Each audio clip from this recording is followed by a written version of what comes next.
It's a special occasion when we have a Desmosedici.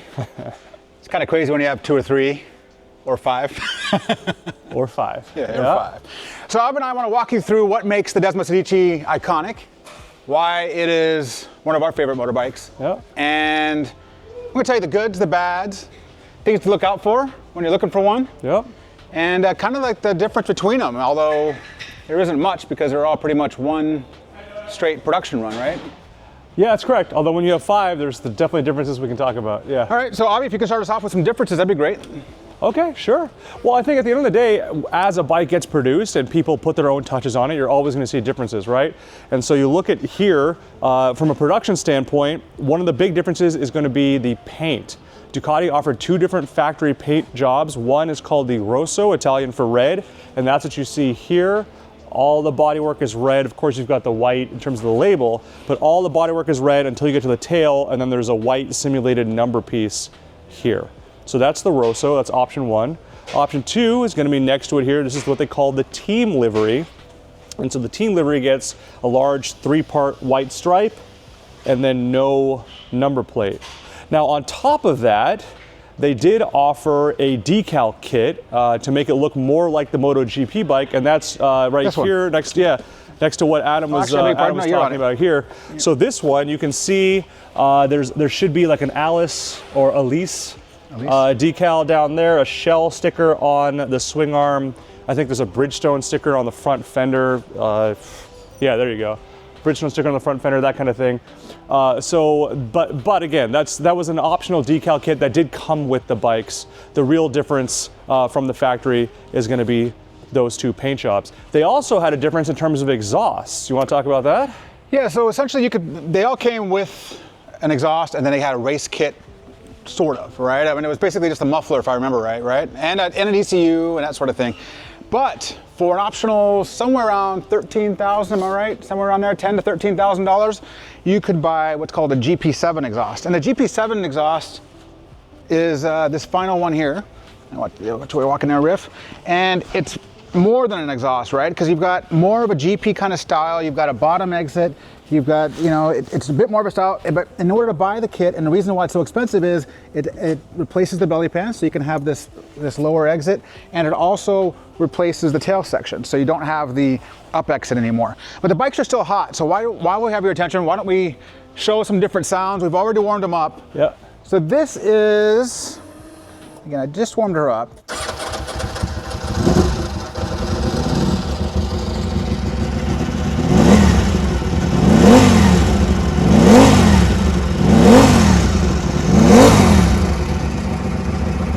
And some of you may not know, but it's a more of a deep kind of throaty sound. And the cool thing is, when you ride this bike, for me anyway, I have a tendency to let my feet drag a little bit when I first start, and I could always feel the exhaust kicking down my boot. And I don't know, for whatever reason, it just seems a little more race ready, if you will. No, because it absolutely is. They call this the GP7 exhaust, and the reason for that, these bikes came out in 2008, and they were a celebration of the 2007 MotoGP bike. So GP7, Ducati uses those numbers, or that combination of letters and numbers, to describe the chassis over different years. So the first time when they came out, it was GP3, GP4, GP5, etc. So the GP7 exhaust that they sell for this, it's like Adam said, the whole point was to make it seem more like the MotoGP bike, and the MotoGP bike had the exhaust down there as well as up here. And I mean, like Adam said, it just sounds, you can feel it on your boot, which is really cool, and it just sounds absolutely amazing. There's a reason why they charge so much for it. And don't get me wrong, I mean, even a standard exhaust is still pretty brutal. Nice. I mean, this one has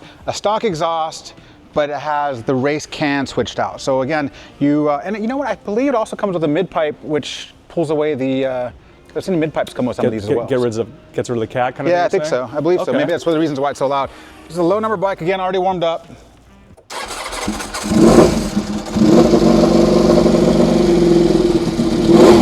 This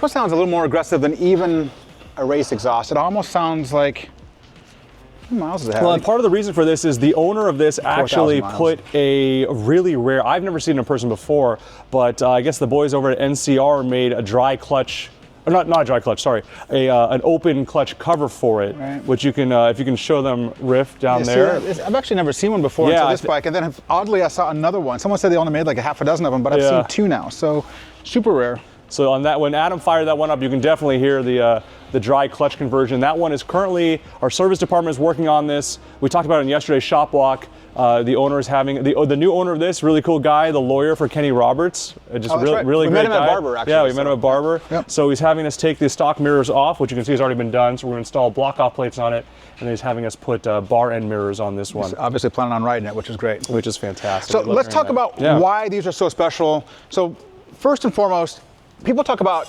race bikes all the time, right? Or homologated bikes or race replicas. You hear all these terms, and obviously that's what the RR stands for, race replica. But more than that, this is a true, no nonsense MotoGP bike for the street. It really is. A lot of I mean, here's the thing, you see a lot of the new Panigales or whatever brand, and maybe they put a different paint job on it. Or maybe MV Agusta might throw a race kit in it, which is, an exhaust and a couple bits.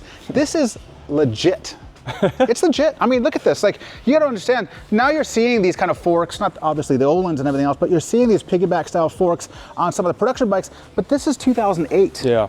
And it's just, there's so many things. Like, you've got these beautiful Brembo calipers with the radial mount. The rotors are 330 millimeters as opposed to 320s. There's just so many things. There are forged magnesium wheels. I mean, that was just not something you would see on a production bike. A lot of firsts on this bike. But it's also why when it was brand new, it was something like what, $72,500 or something along those lines? Almost 80 grand, and then figure out the door you'll be. Oh yeah. Yeah, and if you bought that GP7 exhaust, you're over 100. And this is 2008, so on today's money, obviously, multiply that by another 1.2, 1.3, or something thereabouts. Yeah. So, but that, it's not just the suspension, it's also the body, it's also the bike. It's a V4 Ducati, right? People go, oh my gosh, like the new Panigale is a V4, This is 2008, and it's a V4. Yeah. And so I was reading some articles about it, obviously before the video, and even before that. And essentially, the reason why they did that, obviously for Desmosedici rules, they couldn't, or for MotoGP rules, they couldn't get enough horsepower, enough revs out of the V2. Mm-hmm. And so that's what it is. It's just basically two V2 motors put together to make a V4, and it just has that crazy sound that it's kind of hard to explain. All carbon fiber fairings. You can see it actually, Riff, if you come in here, you can see behind the paint, you can see the carbon fiber in there. So carbon fiber fairings, you've got that dry clutch that we talked about. The swing arm is literally massive. I mean, look at that. Like that's a big piece of aluminum right there. It's just something special. Yeah. You can go all day. And I mean, there's some drawbacks to these bikes. Let's talk about the drawbacks for a minute, and then we'll go back to the special parts again. Okay. I don't want to finish on a negative note. So let's talk about the drawbacks. So drawback number 1 is super simple. Let me step over here for a second. Abhi, you know a little bit more about this. This is the 16-inch, the bike comes with a 16-inch wheel. Yes. Yes, it did. So originally, like Adam said, let's see if we can find. Here we go, 16-inch on the code right there. This goes back to, it was all about being a MotoGP tribute, or like honoring that. So that's what made sense at the time. Now, on the other hand, though, it's basically impossible to get a tire to fit one of these things. So what most people do is they, or at least previous owners, would get 17-inch rear wheel conversions. Brembo, which owns Marchesini, I should say, was making them for a while. They just stopped. We'll talk about that in just a second. Yep. But we can also, we can get BST has made us several sets of carbon fiber wheels. We actually are selling one to a client in Australia today, as we speak. But yeah, you want to talk about what's going on with the Marchesini wheels for a sec? Yeah, so Marchesini stopped production of these about a year ago. We got actually the last set for one of our customers. In fact, it's on the last set that they made is on that number 669 bike. I think that's number 669. So, they're really hard to find. Someone made us a really good offer off that rear wheel, but the client obviously wants to keep them together. But as Abhi said, the option is carbon fiber as well. And even though they're forged magnesium, I mean, this one has a hub and a tire. It's not that light. Yeah. Whereas if you get a carbon fiber wheel, and let me show you those really quick if I can. Jump around a little bit. This one has carbon fiber BSTs. So we like carbon fiber a lot. We like BST a lot because we just haven't had issues. We've had issues with other bikes before, not these. These are the newer design BSTs. They've got the new logo on the spoke. You can see that. But super lightweight, beautiful weave. And I can tell you this, beyond the fact that you can obviously get tires for it, which is step number 1, it does considerably affect your ride. Yeah. you got to realize it's less rotating mass, and when you're taking off from an intersection and everything else, that means getting up to speed faster. But beyond that, it's pushing through corners. Like when you're pushing through corners, even on a street, you're not going really hard, you'd be surprised just how much different it makes. I mean, take this bike aside for a minute. We had a Ninja H2, the supercharged bike. Yep. Remember that? Yeah. And I've ridden a few of those, thankfully. And I got to say, I'm always like, God, it feels kind of piggy. It's a little porky, yeah. Porky, there it is. Porky big. But I rode one with BSTs, the one that we sold a couple times on our site actually, and it was a completely different bike. When you can save unsprung weight on a bike, it really is much more dramatic of a change than saving weight up here or, you know, eating a little bit less. Saving weight on the rider's perspective. Yeah, if you can save weight unsprung, it's incredible, and that's why carbon fiber wheels are such a great upgrade. They really are. I mean, so let me go back to the problems with Desmosedici. So we talked about the wheel. That's not a big deal because again, you can replace those, no hassle. The big problem, and we brought it up quite a few times on social media, dealerships and stuff keep it kind of quiet because essentially Ducati made them keep it quiet. It was never actually formally a recall item, was it? Correct, it was not. It should have been.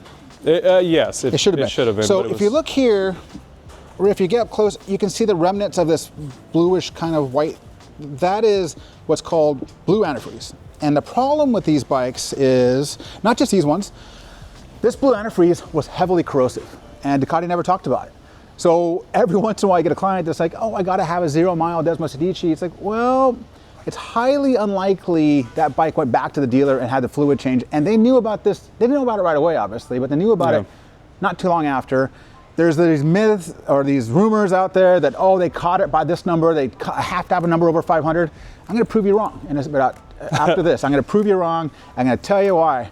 This bike is bike number, it is 669, isn't it? This is... No, that one right behind you. Yeah, it would be that one's 669, yeah. 669. Yep. Low mileage bike. I want to say it had 1,200, 2,000, something like that. Under 2,000 miles. Under 2,000 miles for sure, yeah. Wait for it. 1,335 miles on that bike. So 1,300 miles on that bike. Let's go back in for a close-up here really quick. These are what's called water jackets, right? So you basically have water going through here, through your cooling system, and it shoots water up and down the cylinders.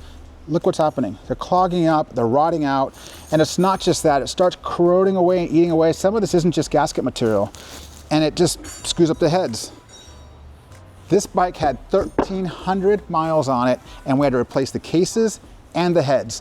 The gentleman that we have work on this, we can work on Desmosedici for the most part, but we lack the tools to do this extensive of a job.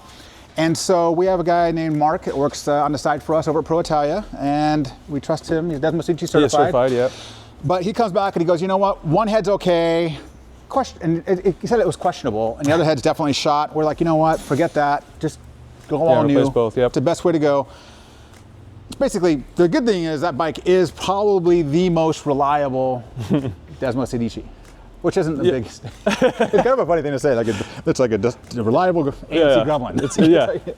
But honestly, it's already been done. Everything that could be a problem is addressed. There were some other issues too. There were some issues with the cam gear, I believe. I remember calling. Yeah, there's a few things that were recalled. The carbon fiber, this finish up here. Sorry to bring it, but this would they recalled this piece. Because it wasn't heat resistant enough. There's a couple of, relatively obviously what Adam's talking about is the major, lots of bikes have recalls, not the end of the world. That's a little more severe. I mean, here's the kicker. Even at dealer cost, if you can get them, and that's obviously challenge number one. It's a big if, yeah. Is a little, low 20s. Yeah. Just for these parts. And that doesn't include, your gaskets and your rubber gaskets and things like that. We also replaced some of the bearings because if you notice here, a bit heavier wear than you'd expect for a bike that low. And that's typically due to someone revving them up too much when they're cold or things like that. And that's just, sadly, that happens a lot because people don't ride these a lot and they're just like, hey buddy, just like rev them a bit, show them off, and they don't watch the temperature first. So you gotta make sure you watch that. But again, blue antifreeze, the biggest issue with this bike. It's also an issue with most of the Ducatis of that genre, right? The 2000. Yeah, that same time frame. Like a 2008 Ducati 1098R is going to have the same issue. But yeah, it's rare to be able to see this. It's kind of cool. It's one of the things I love about Iconic is to be able to have examples like this and have 5 Desmosedicis to share and talk about. But yeah, it was a problem for all those bikes back in the day. It's really hard to tell. The problem is, because you got to realize most shops, right? This head sits up here like this. You don't see. Actually, this is the wrong side. Yeah, but either way, side, yeah. you don't see. All you see is here, and everything looks fine, right? You can't tell until you dig in, and so that is. So what do you do? Well, I mean, honestly, for me, I prefer Desmosedici with miles. Same. Yeah, I mean, if you want something with low miles, so be it. If you're just gonna sit and look at it, okay. But it's really best. We've tried bore scoping them and things like that, but there's just not enough room to really look in here. You can't see all that much. When the valves are there, you can't see through the past the valves. You can't see in the cylinders. In the cooling system, people just aren't that honest about it anyway. The other thing is you can look for telltale signs. If you look for blue around the freeze plugs. Yeah, the freeze plugs are a huge indicator. That's usually the first thing you see. Is the blue around antifreeze, and you'll also see antifreeze on the head gasket sometimes. You'll see it around the water pump. There's telltale signs, but you sometimes don't get that bad, and they're still rotten inside. So, well, and you can't. I mean, you can only see that if you're in person with the bike. We just had a friend of a client of ours just bought a 0-mile Desmosedici from an auction in Europe, not knowing anything about what Adam was just saying. Was going to spend 6 figures on a bike, and found out later that the motor is bad, and now he's going through a whole lawsuit and figuring it out because the auction house didn't disclose this, even though it's a fairly, it's not a secret anymore. Yeah, we've been talking public about it. The dealerships were quiet about it. Unfortunately, Ducati most certainly was. But back to what this cost, I just said the parts were 20 some odd thousand. If you can find them, it is an easy $30,000 project. Yeah, I would probably, if someone called me apart and everything, yeah, I would say if someone called us tomorrow and quoted it, I would say low 30s. Yeah.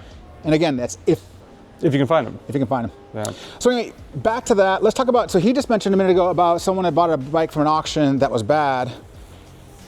This is going to combat the theory of low mile or higher number Ducatis don't have issues. Well, this is bike number 802. Rumor that I hear a lot of times is 500 or above. And I've heard 800 and above. I've heard 600 above. I've heard, everyone's got a number. Yeah. Well, I can tell you right now, pardon my French, it's bullshit.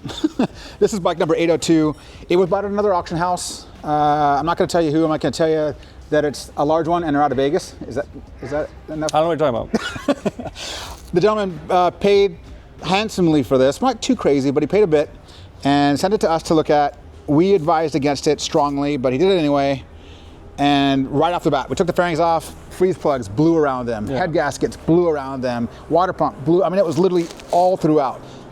He said to go ahead and try to start it, which we did, and it did run, but after having Mark look at it, the same gentleman I talked about that helped us with ours, he said, yeah, you're probably in the same shape. I gotta break the motor down all the way to be for sure, or be certain, but you're looking at 30,000 plus to fix it. And he said, you know what? Keep it as a display piece. I'll figure this out later. Yeah. So, all right, so that's the negative side, right? So you got that, you've got some other things that were recalled, and hopefully those were addressed. You can look up, if you go to Ducati's website and you enter in the VIN, the VIN, you can see all the recalls that were done on a bike. Ducati does a great job about that, absolutely, for sure. So yeah, and whether it's a Desmosedici or any other Ducati, you put the VIN in, and it'll tell you whatever recalls have. They don't say what's been done, they just tell you what's still active, what still needs to happen. Which is cool, because then you can see if the other issues were addressed that they did make public, and that will at least tell you. And here's the thing, if it went in for those other things, like especially when, I don't know if it says dates, it just says addressed, but if it went in for those other things, there's a higher likelihood that they did a fluid flush and got rid of that blue, that stuff. I mean, like any motorcycle, especially a collector motorcycle, something valuable, service records are key. Yep. You know, it's nice to be able to find one of these where it's clear that someone started, it's like Adam said earlier, it's nice to find one of these that already has miles. Hopefully someone bought it, immediately started riding it, because then the issue got found quickly and then the coolant got replaced quickly, and you're probably going to be okay to keep enjoying it. Absolutely. So I don't want to finish on a bad note. So let's talk real quick about why this bike is iconic, why it's so special. Okay. And you know, we talked about the forks, we talked about this massive swing arm, we talked about the fact that it doesn't look like any other bike, and that's part of it, right? Yeah. The downside that happened to a lot of guys back then, a lot of people that were buying them, is typically homologated bikes are only 500, right? I mean, typically. Most of the time. Oh yeah, for like World Superbike and specific, yeah, they only make 500 bikes. It makes it a little bit more collectible, makes it more valuable. Yeah. For whatever reason, Ducati bumped that number up to 1,500 on these. So that kind of upset some people up front. But you know what? That's okay, because they're awesome. And if they made 5,000, I'd be okay with that, because they're that sick. Yeah. But when you ride one, it's just a different feeling. It is a surreal feeling. and I've ridden the custom painted one over in the end there. We'll talk about that before we close the video out. I don't know, I probably put 1,000 miles plus on it at least. And I got to tell you, it's just a surreal feeling. You feel like you're just Superman. Like you feel incredible. That sound embraces you, the feeling of it, the fit of it. As much as most sport bikes are super uncomfortable, it's not too bad because the seating position in relation to where the handlebars are, you can kind of sit there like this without being too far on your wrists, which is problematic for me. It's just, and it's stable. I mean, I'm talking stable like you've never seen. You could hit a bump or hit a crack or whatever the heck, and this bike just stays on its line like it's glued to the road. And that's not tire, I mean, obviously tires help with that, but it's like nothing else. It's like, and I think that's probably just because of the rake. I mean, it's just because the front end is stretched as much as it is. I will say this though, in tight stuff, oh yeah, it's tough. Yeah. What's the one, the really windy road we go? We did Decker on this, and you were not a happy person. Actually, you weren't either. Oh, that's true. We traded. We did. Yeah, I have my HP2 Mega Moto. So on one way I went up on my bike, and I was having a great time because that's a good twisty bike. And on the way back we switched, and yeah, I was not happy on this either. But to Adam's point, riding one of these is an incredible experience. A, you just feel special on it. B, to me, oh, we got a little kid back there. B, it just sounds.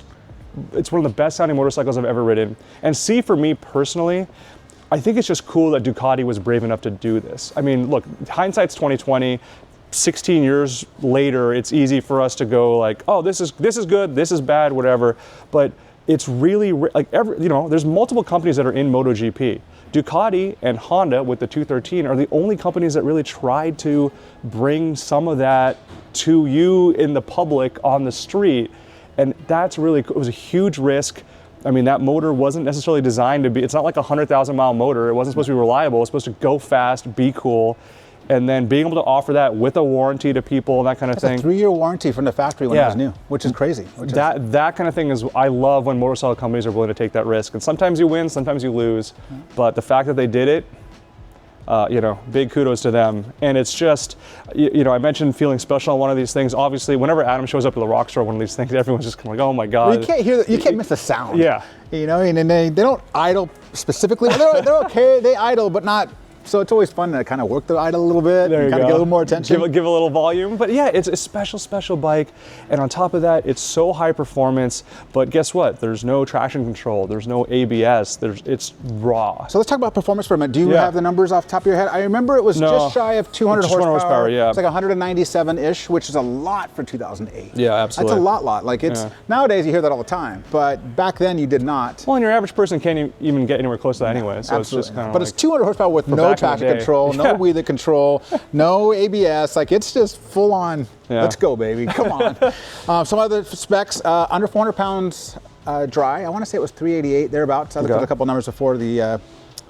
Look at him doing his homework. I know, right? And again, back to what I said. It's just loaded with crazy parts, right? I mean, so take a quick look at this really quick if you can, Riff. So we talked about the exhaust, but look at the dash. So it's got a really cool. Actually, let me just turn that on. You can tell when the race ECU is in there because it'll say it on there. It'll say D16RR race. So that means the race ECU that comes with the bike is on the bike. So you got this cool triple clamp. Obviously they're numbered. The forks are obviously super high end, top of the line for Olin, especially for that time. The really great exhaust, undertail exhaust with this top exit, that crazy swing on, the magnesium wheels. And if you look at the motor, you can see obviously a lot of magnesium parts too. Yeah, absolutely. Those cases and everything. I encourage you, if you don't do anything else in life, you got to ride one of these. If I was a super wealthy man, I would have a bunch of these and just say, come on. I would just make it a mission to get as many people just to try them because they are something surreal. Yeah. The only other drawback I'll say is gas mileage. Oh, that's true. It's awful. I go to the rock store and back, and if we make one extra corner or one different route, if Rob joins us and wants to take the canyons a different way, forget about it. I have to stop at a petrol station like every single time. So let me finish up on this one really quick. I'll watch you step on that. Yep. So this is also the same bike. This is the one that you see me a lot in the videos. It's a Desmosedici. For me, I wanted a little bit more of a Superleggera orange, and so it's the orange red that you see on more so on the Superleggera 1199. We did our best to match that. I talked to Brian over at BKM, our painter, our painter of choice, and said, hey, do some custom stuff, but I want it to look like a regular bike, like it came from the factory. So if you notice the stripes are got a stripe there we go. The stripes are very familiar, or very similar to the white stripes over there. There you go, Abhi's gonna pull that one out for you. So we went with black instead. We went with a little bit more of an orangish as opposed to the red. And of course, some custom finishing things, you know, the black number plates. I love the white number plates over there, but the GP7 exhaust is different. Oh, you know what? One more thing.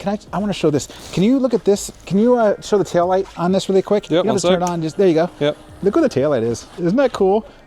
See, it's just this little tiny little. Oh, God. Clearly, I love this bike. One of the things that Adam also did with Brian that I really adore, this is not on the factory bikes or anything like that, but it's got the Ducati logo up here done up as the tricolore of the Italian flag, right? So you get your green, oh, let me turn the light off, sorry. But your green, white, red up front, which I'm a big fan of that. So once again, thank you so much for tuning in. These Desmosedicis, let's see really quick. This one is ours, it's on our classified section. I'm gonna keep riding it until it sells. If it doesn't sell, I'm gonna keep riding it. This is a client. Oh, yeah, this is the one we mentioned earlier, has been sold to Kenny Roberts' lawyer, so he's just having to do a little bit of work and it's gonna get out of here on Wednesday. And this helps kill that tale about low number bikes. This is bike number 118, 116, 118, I beg your pardon. Yeah. And people, oh my gosh, it's a bike with a 1 in front. Yeah, you know what? If the fluids were changed and it was looked after and the recalls were done. Market Pro Italia, who Adam mentioned before, has been servicing this bike since new. Yep. And it's and he stands by it, and if he stands by it, you're good to go. Yeah. The one in the very end is the one with a bad motor. That gentleman's trying to figure out what he's going to do with it. This one. 635 is a client's bike. We just put the carbon fiber wheels on for him and did a bunch of service work. So he needs to come pick that up pretty soon. And last, most certainly not least, also on our classified is bike number 669. This bike had an excessive amount of service work, but more than anything else, or more important than anything else, it has the motor completely refreshed. Yeah. And not like it had that many miles on it in the beginning. So if you want reliability, a cool bike, this one's it. Yeah. If you want to have fun and just ride the coolest bike ever, just get a Desmosedici, sell everything. You don't even really need a house, you just have a Desmo. There you go. Like Steve Martin said, you need a pillow and a Desmosedici. Oh, is that what he said? That's my take. That's all we got. Thank you so much for tuning in. Abhi, anything else? No, thanks for watching, appreciate it. See you guys.